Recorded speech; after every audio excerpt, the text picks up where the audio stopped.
Сәлеметсіздер ме? Бүгінгі сабағымыздың тақырыбы стартап қалай іске қосу керек.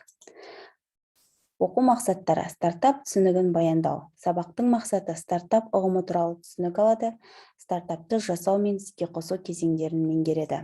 Мақсатқа жету критерийлері: стартап ұғымын түсіндіріп, стартапты іске қосу кезеңдерін талдау жасай алады. Стартап ауқымды бизнес идеяны іздеуге және жүзеге асыруға бағытталған уақытша құрылым. Ал стартап дегеніміз не? Кіші сөзбен айтқанда, стартап деген ұғымы іске қосу деген мағынаны білдіреді. Яғни, кез келген стартаптың мақсаты тауармен немесе қызмет көрсетудің жаңа түрін тауып, оны нарыққа ұсынып, сату арқылы пайда болу. Кез келген өзіміздің тауарымызды нарыққа шығарып, өзімізге пайда табу. Оның кезеңдері, қандай кезеңдері бар? Бірінші, pre-seed, жоба нақты жасалынған, бекіген болуы тиіс. Келесі кезең seed, нарықты зерттеу, кезең-кезеңмен жоспар құру, іске қосуға дайындық. Прототип, стартаптың жұмыс моделін құрайды. Жабық бета нұсқасы, өнімнің функционалды мәртебесі бар, тартылған бөгде қолданушылардың саны шектеулі. Ашық бета нұсқасы, қолданушылар белсенді түрде тартылады, жоба кең ауқымды таралады. Әлемді өзгерткен стартап жобалар. Бізде көріп тұрғанымыздай мобильді қосымша программалар. Яғни бұл программалар бүкіл әлем бойынша қолданыста болған программалар. Бұл программаларды біз күнделікті өмірде жиі қолданамыз. Бұлар әлем бойынша танымал стартап жобалар болып табылады. Стартаптың қандай түрлері бар? Сәтті көшірмелер. Бұл топқа белгілі бір деңгейде шетелдік компаниялардың көшірмелері болатын қазақстандық жобалар кіреді.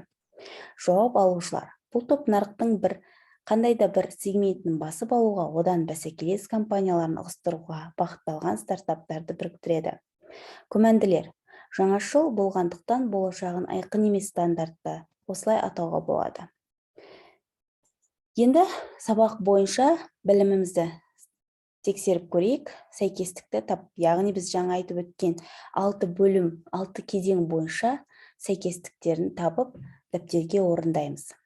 Бұл жерде берілген 6 кезең: pre-seed, seed, прототип, жабық бета нұсқасы, ашық бета нұсқасы және альфа нұсқасы. Келесі тапсырма: кестені толтыр. Жасалу жолдары: идея, атау, тұжырым, жоба, стартап. Осы берілген жасалу жолы бойынша анықтама, қызметі, ерекше назар аударатын жайт туралы кестені толтырыңыздар. Үшінші тапсырма: ойлан, талқыла, бөліс. Стартаптың қандай қиындықтары мен мүмкіндіктері бар? Ең сәтті стандарттарды анықтайтын негізгі талаптарды көрсет. Стартаптар Қазақстанда қандай бағытта құрылып жатыр? Оған қатысушыларға қандай талаптар қойылады? Осы сұрақтарға жауап беріңіздер. Бүгінгі сабақ бойынша табыс сатысы. Яғни біз білеміз, түсінеміз және жасай аламыз. Стартап бойынша осы 3 бөлімді жақсы меңгеріп алатын болсақ, біз өзіміздің стартап жобамызды жасап, оны нарыққа шығарып және өзімізге керекті пайданы көре аламыз. Сабақ түсінікті болған болса, сау болыңыздар, назарларыңызға рахмет.